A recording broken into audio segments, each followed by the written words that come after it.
A number of studies now in the book of Job. We've been going through the dialogue between Job and his three friends. And, if you look at the book, it starts almost like a fairy tale. And everything is just glorious for Job, and then, everything is taken away, and then he gets back twice as much as he had before. So it's almost like a fairy tale, but it's a true story, and there's a lot of things that we can learn from the book of Job. There's a lot of things that we can learn about suffering in the book of Job, about standing, in faith and holding on to the Lord, and so forth. So, and we see God's goodness at the end of the tunnel, so to speak, as we go through, really go with Job through his experience. And so, we are picking it up tonight in verse 29, or chapter 29 rather, and it's the last round of the discourse between Job and his three friends. As it said, in the last time around, they each have a turn. Elihu speaks, and then Job responds, and then Zophar speaks, and Job responds, and so forth. All three of them, they do 3 rounds, except the last one, Zophar never bothers to respond. I think they're kind of out of steam by that time. They're like, what else is left to say? And but Elihu will speak one more time. We pick it up where Job is speaking, and Job will rest his case. Elihu will speak one more time, and then God begins to speak. And so we'll be covering a number of chapters tonight. We'll just basically be touching on the chapters and kind of get the main point, the main gist out of it, and we'll move on to the next chapter. Chapter 29 to 31, basically what Job does is he summarizes his defense, that he is innocent. So basically it's a summary, and he summarizes his defense to his innocence. And he begins by looking back. He's going to look back, he's going to look forward at his life. So let's begin in verse 1 of chapter 29.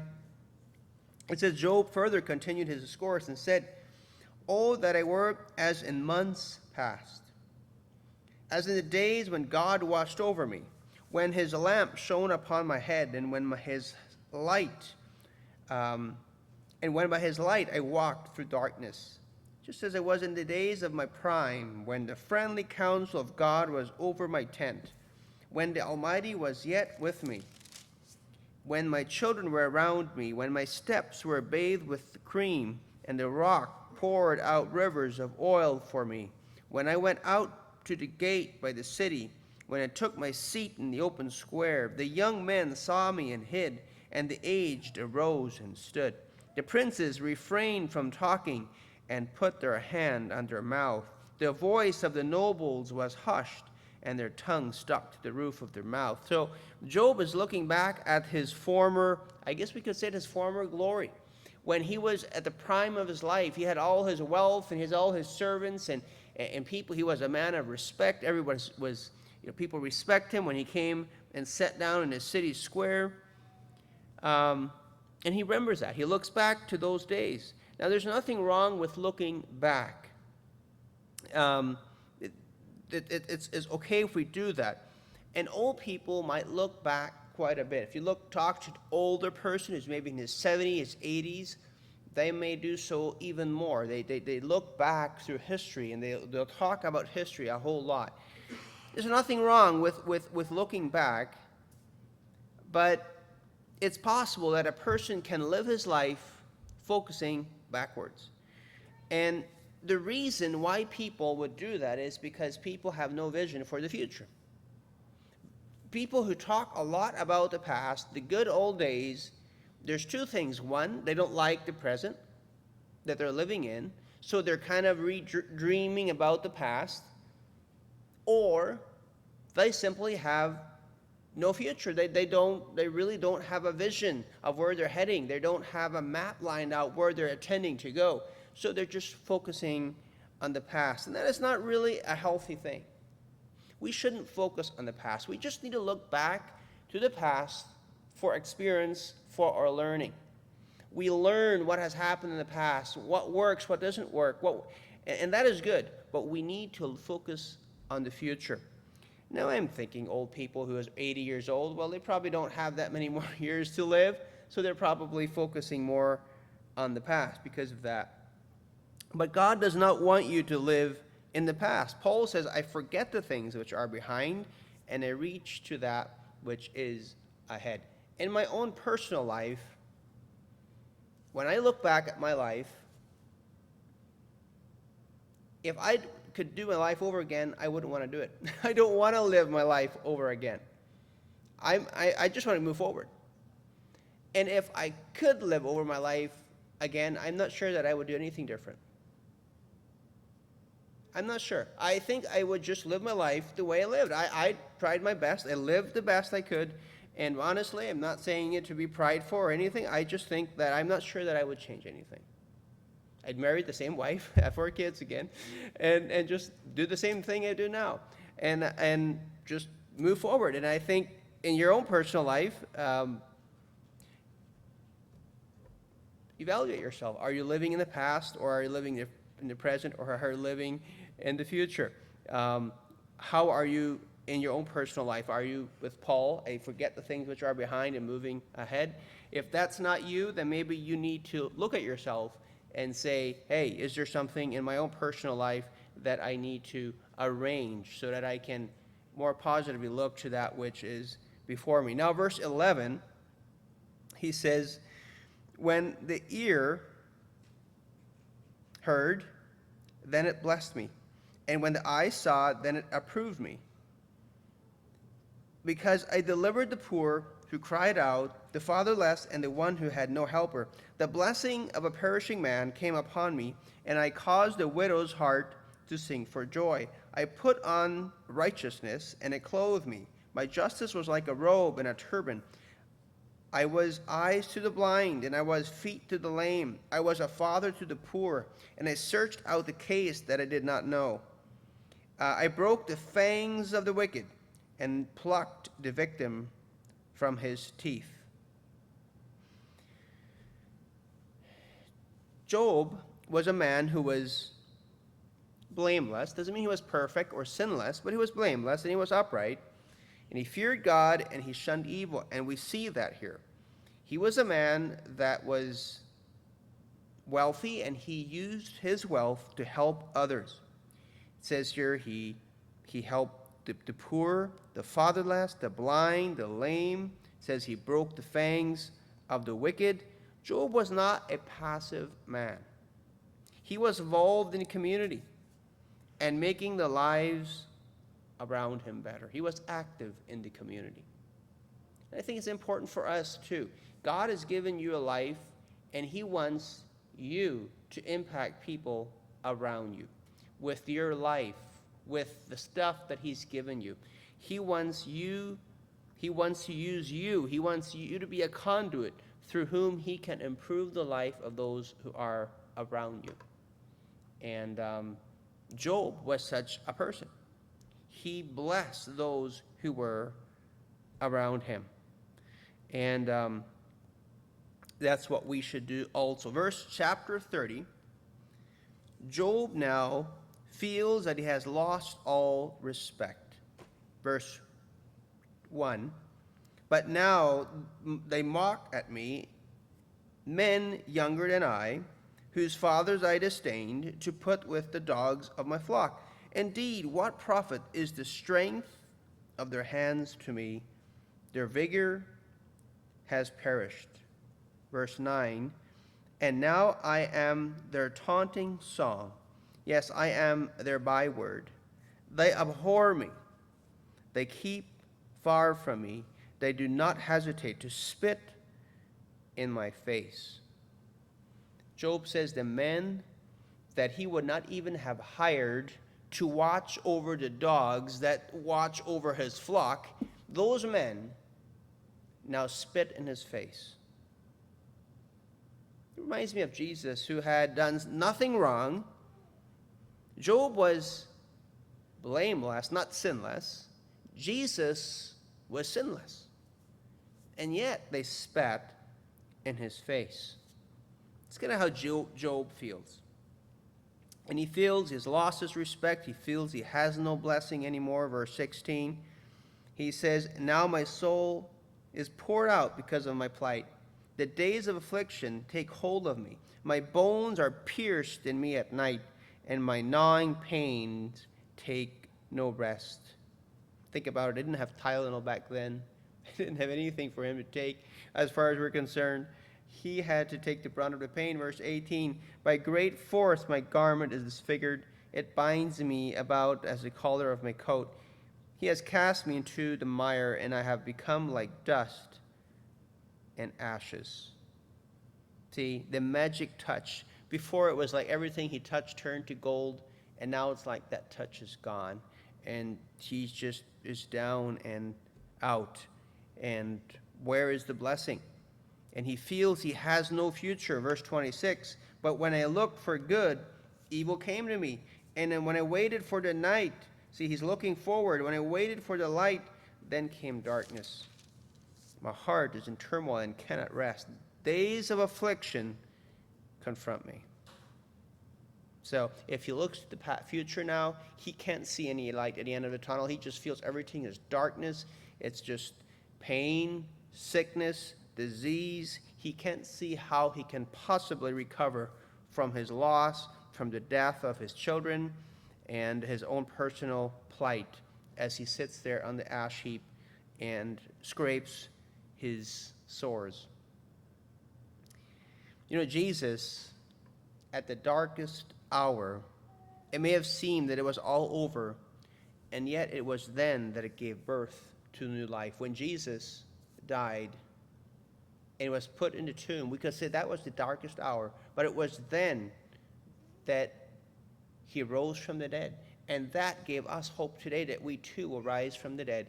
For Job, he was down and out, but it was really, we could say, the darkest moment just before daylight for Job. He feels that he has no purpose.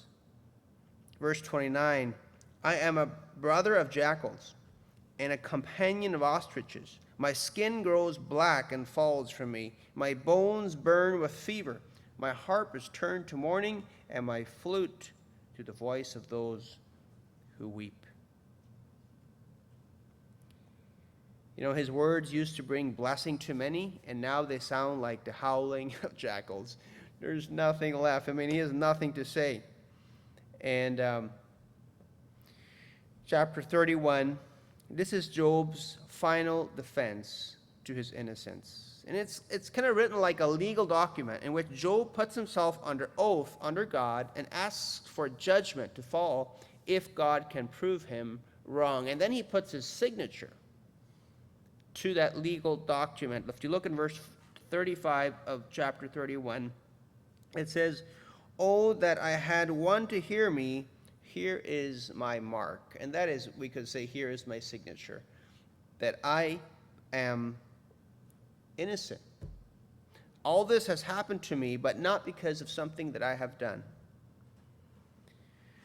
And then Job, in this chapter, he mentions two things that he has refrained from that can trip up any man. Number one, of chapter 31, verse 1, I have made a covenant with my eyes. Why then should I look upon a young woman? For what is the allotment of God from above, and the inheritance of Almighty from on high? Is it not destruction for the wicked, and disaster for the workers of iniquity? Does he not see my ways and count all my steps? So, one thing that Job says that he has stayed away from is to look, it's one thing to look upon a woman or to look upon an attractive person. It can be a man. Anyway, upon an attractive person, it's another to lust after that person, and it's worse to commit an act of adultery with that person. Job says he has made a covenant with his eyes to remain pure. Jesus says whoever looks at a woman to lust for her has already committed adultery with her in his heart. And so Job felt that this misfortune was not because he had stumbled at this point. And then the second thing that Job says, or that he mentions, that he had not stumbled on was deceit. Verse 5, if I have walked with falsehood, or if my foot has hastened to deceit, let me be weighed on honest scales, that God may know my integrity. If my step has turned from the way, or my heart walked away after my eyes, or if any spot adheres to my hands, then let me sow and another eat. Yes, let my harvest be rooted out. So Job did not use in his business dealings, he did not use deceit in his business dealings to make profit or to become wealthy. In fact, he says he refused to walk with those who did such things or had such dealings. So that was not the case why he was suffering either, because he was a person of deceit. And then he goes on again to describe how he dealt with people. He treated his employees well, verse 13. If I have despised the cause of my male and female servant, when they complain against me, what then shall I do when God rises up? When he punishes, how shall I answer him? So he says, you know what, I was careful in how I treated my employees. In his self-examination, why has this happened upon me? He even takes that into account. Now, it again tells us something about Job. Maybe back in his days, during the times of slavery, the slaves could be treated or mistreated. But Job was very careful to treat his employees well. And he describes how he put his faith in God in verse 24. If I have made gold my hope, or said to find gold, you are my confidence.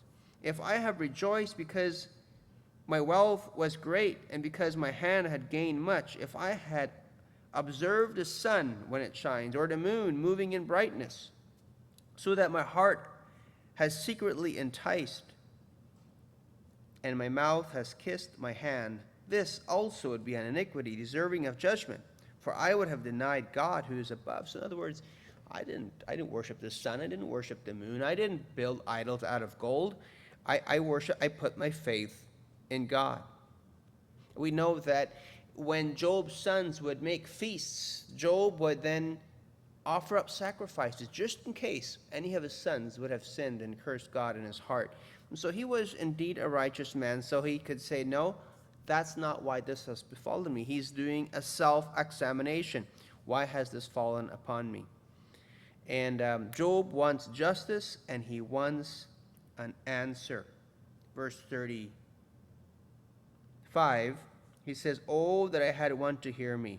Here is my mark. Oh, that the Almighty would answer me, that my prosecutor had written a book. Surely I would carry it on my shoulder and bind it on me like a crown. I would declare it to him in the number of my steps. Like a prince, I would approach him. If my land cries out against me, and its furrows weep together, if I have eaten its fruit without money, or it caused its owner to lose their lives, then let thistles grow instead of wheat, and weeds instead of barley. The words of Job are ended. So, he rests his case. So, now we have one more dude, Elihu, who is now going to speak. He's been listening to the words of Job, and pressure has been building up inside of him. He's like, Job, who are you to say that you are blameless? And he is like, just ready to speak. Verse 1. Chapter 32, verse 1 says, so these three men ceased answering Job because he was righteous in his own eyes. Then the wrath of Elihu, the son of Barachel, the Buzite, of the family of Ram, was aroused against Job. His wrath was aroused because he justified himself rather than God. Also against his three friends, his wrath was aroused because they had found no answer, and yet had condemned Job. Verse 6, so Elihu, the son of Barachel, the Buzite, answered and said, I am young in years, and you are very old. Therefore I was afraid, and dared not declare my opinion to you. I said age should speak, and multitude of years should teach wisdom. But there is a spirit in a man, and the breath of the Almighty gives him understanding. Great men are not always wise, nor do the aged always understand justice. Now that is true. The aged are not always wise. Just because a person is old doesn't mean that he is wise. We do not become wise simply because we get old. We must fear God. We must stay passionate about the Lord. We must remain hungry to learn more. That's how a person becomes wise with age. But in this case, Elihu is mistaken because Job is wise and he has understanding. Verse 18, this is how Elihu feels. Verse 18, he says, "For I am full of words. The spirit within me compels me. Indeed, my belly is like wine that has no vent. It is ready to burst like new wineskins. I will speak that I may find relief. I must open my lips and answer. Let me not, I pray, show partiality to anyone, nor let me flatter any man, for I do not know how to flatter, else my Maker would soon take me away." Have you ever felt like that? I believe that often when you feel this way, maybe it's the best to stay quiet. When you are like exploding because there's some pent-up feelings inside, unless you have a secure place to vent yourself where there's responsible people. But other than that, you need to be careful because sometimes you end up speaking things that maybe you wouldn't want to have said. But Elihu now speaks. And beginning in chapter 33, verse 1, he says, "But please, Job, hear my speech, and listen to all my words. Now I open my mouth, my tongue speaks in my mouth, my words come from my upright heart, my lips utter pure knowledge." Now it seems that Elihu was a very good speaker. He knew something about public speaking, the way he crafted his discourse. He would have made a good politician because his speech is long and he says very little. Just like a politician. They speak out of both sides of their mouth and don't say anything. And, not always the case, but this is the case oftentimes with politicians, and they're extremely boring. Just like Elihu. I mean, it's like Job's three friends, Job, the people around, probably a group of people around, they just fell asleep when Elihu was speaking. He had a good tongue, he could speak well, but nobody listened to him. He had nothing to say. Look in verse 33, verse 1. He says, notice how many times he says, "Listen to me. But please, Job, hear my speech." Look in verse 31. He says, "Give ear, Job, listen to me." And then look in verse 33. "If not, listen to me." Chapter 34, verse 2. "Let us choose justice for ourselves. Rather, hear my words, you wise men. Give ear to me, you who have knowledge." Verse 10. "Therefore listen to me." Verse 16. "If you have understanding, hear this, listen." It's like he's losing the crowd and he has to keep telling them to listen to him. But he does seem a little bit puffed up. There's a little bit too much self-importance in his speech. But to his credit, he does have some things of value to say to Job. And in the end, I believe that probably he's the only person that did minister some to Job, unlike Job's other friends. So beginning in verse 8, he says, "Surely you have spoken in my hearing, and I have heard the sound." Let me see for a right chapter here. Yeah. "Surely you have spoken in my hearing, and I have heard the sound of your word, saying, I am pure without transgression. I am innocent. There is no iniquity in me. Yet he finds occasions against me. He counts me as an enemy. He put my feet in stocks. He watches all my paths." Now, if you read this, Elihu gives a wrong assessment of Job. He says that Job says that he is sinless. Job never said that. Job said that he was blameless. That's very different, being blameless them being sinless. And so his assessment of Job was not correct. Verse 19, man is also chastened with pain on his bed, and with strong pain in many of his bones. Verse 29, behold, God works all these things twice, in fact 3 times with a man, to bring back his soul from the pit, that he may be enlightened with the light of life. Job's 3 friends said that the reason why Job was suffering is because he had sinned.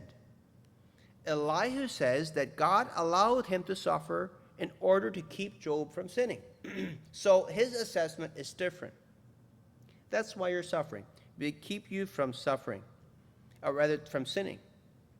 He says he allowed it to keep Job from the pit. Now we know that Paul had a thorn in the flesh, and that thorn in the flesh was to keep Paul from becoming prideful. We see that in 2 Corinthians chapter 12. So that is a true assessment. That can be the case. But that was not the case here with Job. Now, I think there's different reasons why people can sin, can suffer. Number one, we can suffer because of sin. Let's say a person is a drunk, and eventually his liver gives up on him. Or he's a smoker, eventually his lungs give up. That is, we could say, a result of sin. He's suffering. We can suffer simply because we fail to practice safety. I think there is such a thing as common sense. If you're working on top of let's say a crusher, and you're not being careful, you don't have safety belts, or there's no safety, and you slip and you fall in the crusher and you're crushed.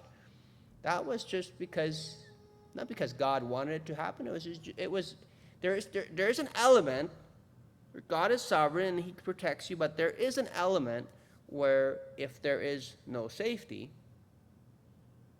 then you die.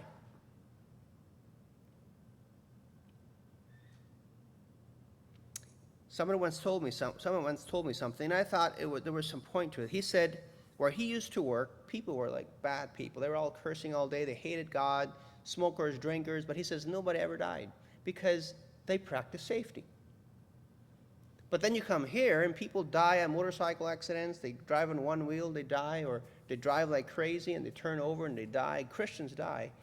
And then we say it's God's will. Well, maybe not.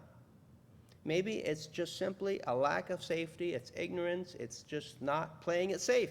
There is such a thing. I'm not pointing fingers at anything or anyone, but I am saying there is such a thing as that. It's just personal ignorance. And so people suffer because of that. And then the other thing why people can suffer is because we live in a fallen world. We can suffer simply because we're living in a fallen world. There is disease, there is sickness, and it just happens. And yes, God is sovereign, but we are in a fallen world. And then lastly, we can suffer because of spiritual warfare. Something can happen to a person. Can be an accident. It could be something else. It could be spiritual warfare. That is possible. It happened to Job. And I believe that the disciples, for example, as they were crossing the Red Sea, or not the Red Sea, but the Sea of Galilee, that storm was the result of warfare. And they were struggling, and it was a storm. It was a spiritual battle, and they were suffering as a result. Chapter 34. In this chapter, Elihu denounces Job for denying God's justice. Verse 5. For Job has said, I am righteous, but God has taken away my justice. Should I lie concerning my right? My wound is incurable, though I am without transgression.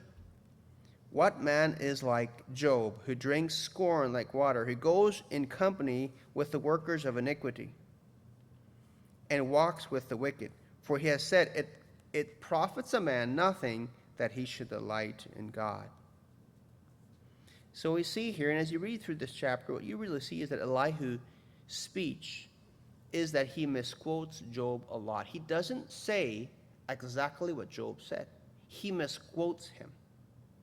Or he even takes the words of Zophar, the words that Zophar has said, and he puts them as Job's words. And I think this can happen often, or it can happen like there's a group, and he said so and so, but maybe it wasn't that person, maybe it was the other person who said that. And we see that here. We see that he's putting words in Job's mouth, so to speak. You said this, and it wasn't Job, it was Zophar who said that.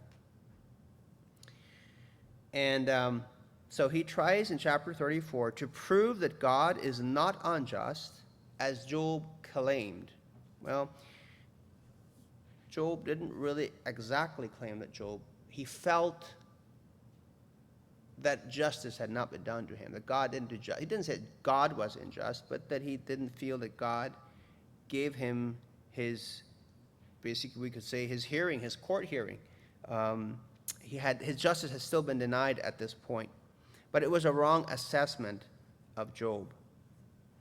And I think what we can learn from this is when people are suffering, when they're sitting on the ash heap and they're suffering, be very careful with your words. Very careful with your words. It's probably best just to be there many times.